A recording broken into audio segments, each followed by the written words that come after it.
তো আজকে আমরা করব কি আজকে ভারত পরিচিতির আজকে আমরা পার্ট 2 করব। তো আশা করি তোমাদের পার্ট 1 খুব ভালো লেগেছে। তো চলো শুরু করা যাক।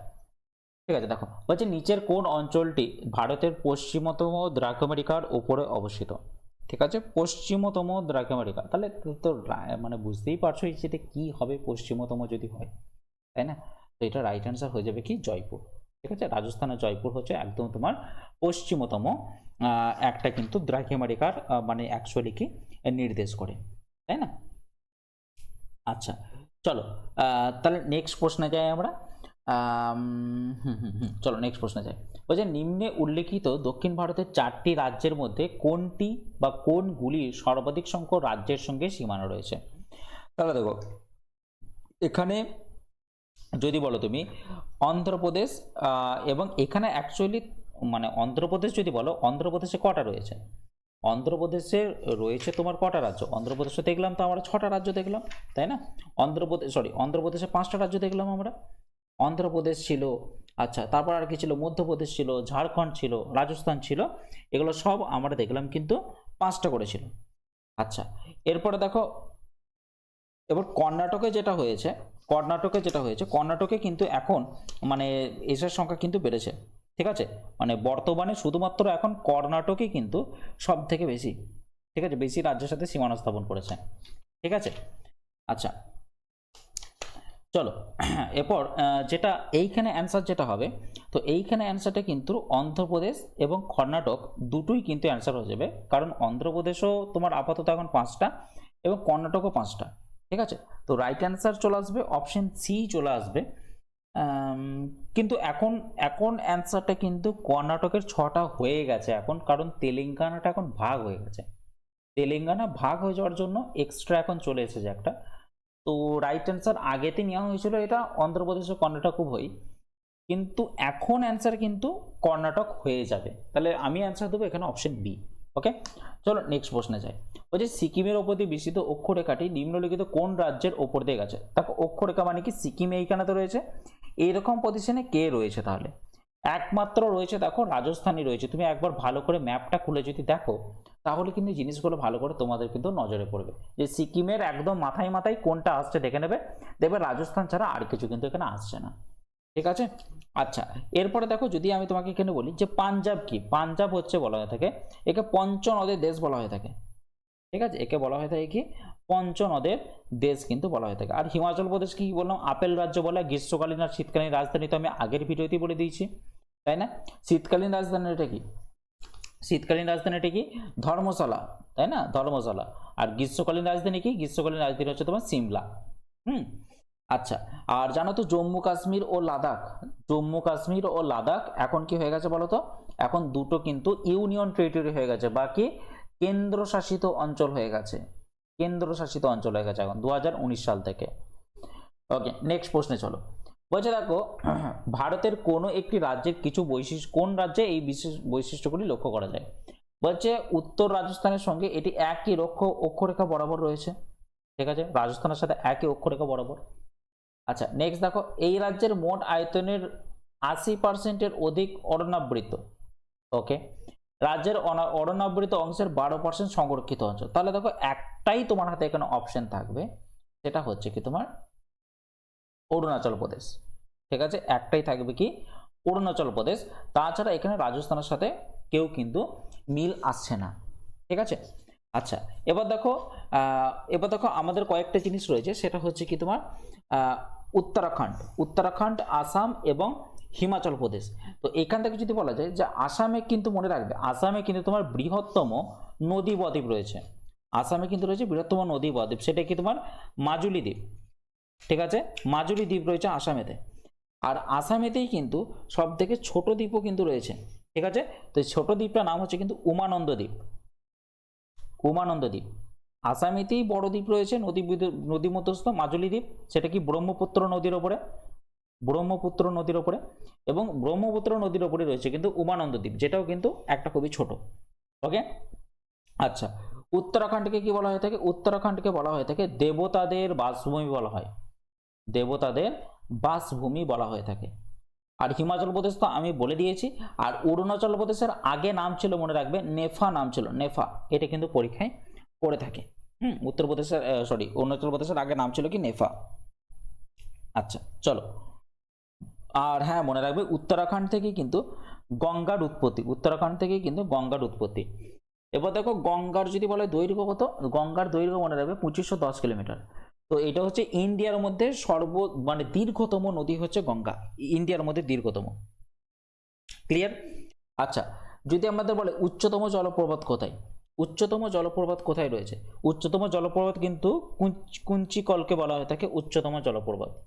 ঠিক আছে, কোন নদীর তীরে আছে মনে রাখবে বরাহি নদীর উপরে, বরাহি নদীর উপরে। এটা কোথায় অবস্থিত, কর্ণাটকতে অবস্থিত, কর্ণাটক, কর্ণাটকতে অবস্থিত। চলো নেক্সট প্রশ্নে যাই। বলছে দেখো নিম্নলিখিত কোনটি ভারতের জাতীয় জলজ প্রাণী, তো ভারতের জাতীয় জলজ প্রাণী হচ্ছে সেটা মনে রাখবে গাঙ্গেয় ডলফিন। ওকে নেক্সট প্রশ্নে যাই। বলছে নিম্নলিখিত কোন রাজ্যে কোনো মেট্রোপলিটন শহর নেই, তো মেট্রোপলিটন শহর নেই একমাত্র কোথায়, ত্রিপুরাতেই নেই, তারপরে বাকি সব জায়গাতে কিন্তু এক একটা করে মেট্রোপলিটন কিন্তু শহর রয়েছে। ঠিক আছে চলো নেক্সট প্রশ্নে যাই। বলছে যদি কোহিমা থেকে কোয়াট্টাম পর্যন্ত সড়ক পথে আমাকে যদি যেতে হয় তাহলে ন্যূনতম কটি ভারতীয় রাজ্যের ওপর দিয়ে আমাকে যেতে হবে, তো সেটা রাইট অ্যান্সার হচ্ছে কিন্তু তোমার 6টি রাজ্যের ওপর দিয়ে কিন্তু যেতে হবে।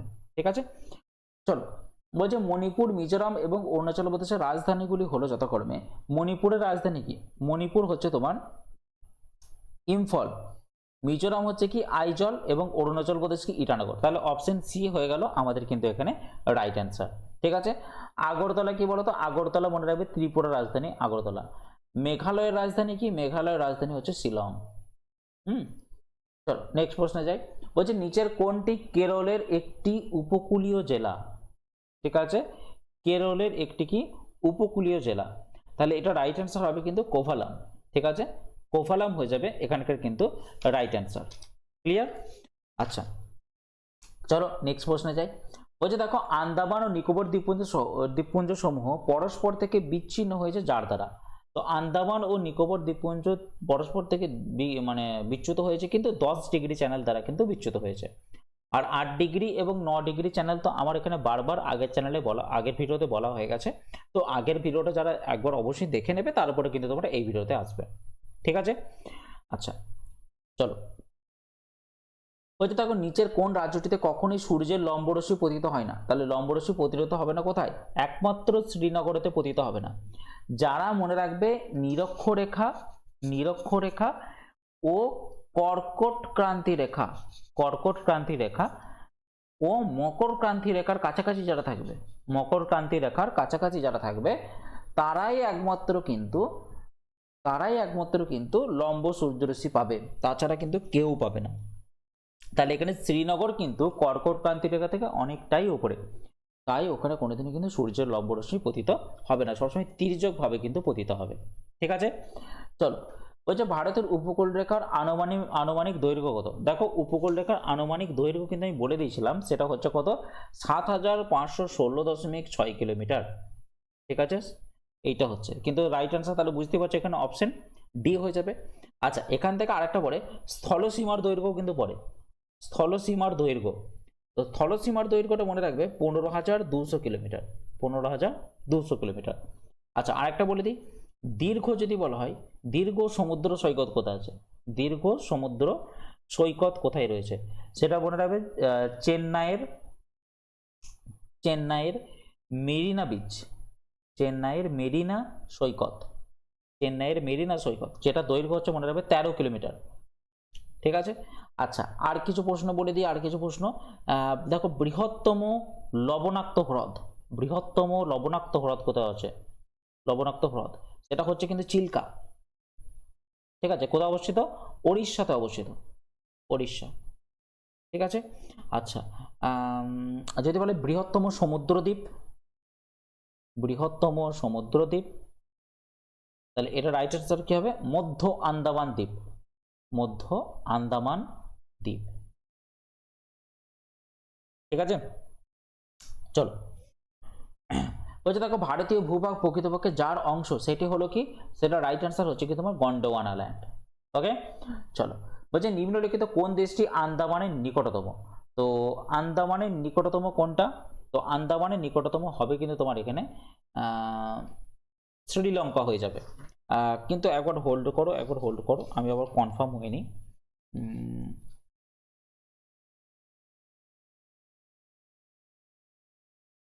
একবার দাঁড়াও।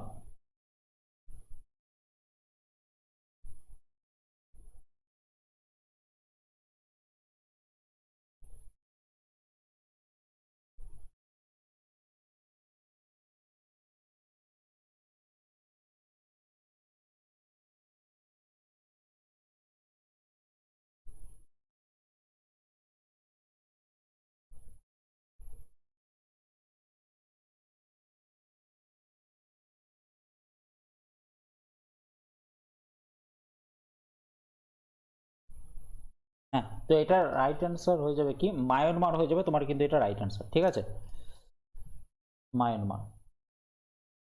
চলো নেক্সট প্রশ্নে যাই। বলছে ভারতের আয়তন পাকিস্তানের আয়তনের কত গুণ? এটা মনে রাখবে 6 গুণ কিন্তু একদম। তারপরে দেখো ভারতের প্রমাণ সময় এবং গ্রিনউইচের প্রমাণ সময়ের মধ্যে পার্থক্য কত? সেটা রাইট অ্যান্সার হচ্ছে 5 ঘন্টা 30 মিনিটের কিন্তু পার্থক্য রয়েছে, 5 ঘন্টা 30 মিনিট, ঠিক আছে। আচ্ছা, গ্রিনউইচ মানে কত ডিগ্রি বলো তো? গ্রিনউইচ মানে মনে রাখবে 0 ডিগ্রি, 0 ডিগ্রি দ্রাঘিমাংশ। আর আমাদের কত? 82.5 ডিগ্রি পূর্ব, 82.5 ডিগ্রি পূর্ব। চলো নেক্সট প্রশ্নে যাই। বলছে পক প্রণালী অবস্থান করছে কোথায়? এটা সবাই যেন পক প্রণালীর কথা অবস্থিত, সেটা হচ্ছে কি বঙ্গোপসাগর এবং মান্নার উপসাগরের মাঝখানে অবস্থিত কিন্তু পক প্রণালী। ওকে, আচ্ছা, বলছে ভারতের উত্তরতম অক্ষরেখাটি হলো কিন্তু 35 ডিগ্রি উত্তর। ক্লিয়ার? চলো, বলছে ভারতের টোপোগ্রাফিক্যাল ম্যাপ কে তৈরি করে? সেটা রাইট অ্যান্সার হচ্ছে কিন্তু survey of India, survey of India. Clear? কেউ কোনোদিন জিওলজিক্যাল সার্ভে অফ ইন্ডিয়া কিন্তু করে দিও না, হ্যাঁ, এটা right answer survey of India. বলছে ভারতের দক্ষিণতম বিন্দু কোনটা? ভারতের দক্ষিণতম বিন্দু হচ্ছে কিন্তু আচ্ছা, এখানে অ্যান্সারটা একটু ভুল দিয়ে দিয়েছে, ঠিক আছে। দক্ষিণতম বিন্দু এটা হচ্ছে তোমার ইন্দিরা পয়েন্ট লিখতে হতো, একটা দুটোতেই ইন্দিরা কল দিয়ে দিয়েছে, তাহলে রাইট অ্যান্সার হবে এখানে ইন্দিরা পয়েন্ট। আর গুহার মধ্যে কি? গুহার মধ্যে মনে রাখবে পশ্চিমতম বিন্দু এটা। আর কিবি তো হচ্ছে কি পূর্বতম বিন্দু। আর এটা হচ্ছে কি ইন্দিরা কল হচ্ছে তোমার উত্তরতম বিন্দু, উত্তরতম বিন্দু। তারপরে দেখো ভারতের স্থল সীমানার দৈর্ঘ্য কত? এক্ষুনি কিছুক্ষণ আগে আমি তোমাদেরকে বলে দিলাম 15,200 কিলোমিটার, এটা হচ্ছে স্থল সীমানার কিন্তু দৈর্ঘ্য। আচ্ছা, নিম্নলিখিত কোন প্রতিবেশী দেশটির সাথে ভারতের স্থলভাগের কোনো সীমানা নেই? ঠিক আছে, মানে স্থলভাগের কোনো কিছু মানে স্থলভাগের সীমানা নেই। দেখো বাংলাদেশের সাথে কিন্তু টাচ করা আছে কে? পশ্চিমবাংলা টাচ করা আছে, পাকিস্তানের সাথে টাচ করা আছে, মায়ানমারের সাথে টাচ করা আছে, কিন্তু শ্রীলঙ্কার সাথে কোনো কিন্তু কিছু টাচ নেই, ঠিক আছে। তাহলে এটার সাথে একদম পুরোপুরি মানে স্থল সীমানা টাচ নেই, মানে জলের সাথে সীমানা অ্যাকচুয়ালি রয়েছে, ঠিক আছে। তো রাইট অ্যান্সার চলে আসবে কি অপশন বি, শ্রীলঙ্কা। আচ্ছা, তারপরে দেখো ভারতের প্রমাণ দ্রাঘিমার মান কত? ভারতের প্রমাণ দ্রাঘিমার মান হচ্ছে কি 82.5 ডিগ্রি পূর্ব, যেটা কি যেটা তোমার একদম বলতে গেলে কি, হ্যাঁ, এটা নৈনী নদীর ওপর অবস্থিত, নৈনী নদীর ওপর দিয়ে গেছে। এবং এটা যদি বলতে হয় যে কত মানে 5 ঘন্টা 30 মিনিট কিন্তু আমরা আগে চলি, মানে আগে চলি আমরা, মানে মানে গ্রিনিচের সময় থেকে আমরা কিন্তু 5 ঘন্টা 30 মিনিট এগিয়ে রয়েছি। এটা কিন্তু মাথায় রেখো, যেহেতু আমরা পূর্ব দিকে রয়েছি বা আমাদের সূর্যটা আগে উদয় হয়, তাই আমরা একটু প্রথমের দিকে রয়েছি, ঠিক আছে। আচ্ছা চলো নেক্সট প্রশ্নে যাই তাহলে। বলছে নিম্নলিখিত কোনটি ভারতের কেন্দ্রশাসিত অঞ্চল নয়? দেখো কেন্দ্রশাসিত অঞ্চল নয় কোনটা, সেটা রাইট অ্যান্সার হচ্ছে কিন্তু তোমার হরিয়ানা, ঠিক আছে, হরিয়ানা। তো বাকি সব বলে চণ্ডীগড়, দমন, দিউ, পুদুচেরি, এগুলো সব কিন্তু এক একটা করে তোমার কেন্দ্রশাসিত অঞ্চল। আচ্ছা চলো, বলছে নিম্নলিখিত কোনটি ভারত এবং আফগানিস্তানের সীমা নির্দেশ করে? দেখো ভারত ও আফগানিস্তানের থেকেও বেশি ইম্পর্টেন্ট হচ্ছে এটা পাকিস্তান ও আফগানিস্তানের সীমা নির্দেশ করে, তো সেটা রাইট অ্যান্সার হচ্ছে কিন্তু ডুরান্ড লাইন। ওকে, এরপর দেখো স্যার ক্লিক নয়, এটা হচ্ছে স্যার ক্রিক প্রণালী, ক্রিক প্রণালী, স্যার ক্রিক, এটা কাদের মধ্যে রয়েছে? এটা কিন্তু মনে রাখবে পাকিস্তান ও ইন্ডিয়ার মধ্যে রয়েছে, পাকিস্তান ও ইন্ডিয়া এদের দুজনের মধ্যে রয়েছে। রেড ক্লিফ কাদের মধ্যে? India and Pakistan. আর ম্যাকমোহন লাইন কাদের মধ্যে? ইন্ডিয়া অ্যান্ড চায়না, এদের মধ্যে কিন্তু রয়েছে ম্যাকমোহন লাইন রয়েছে।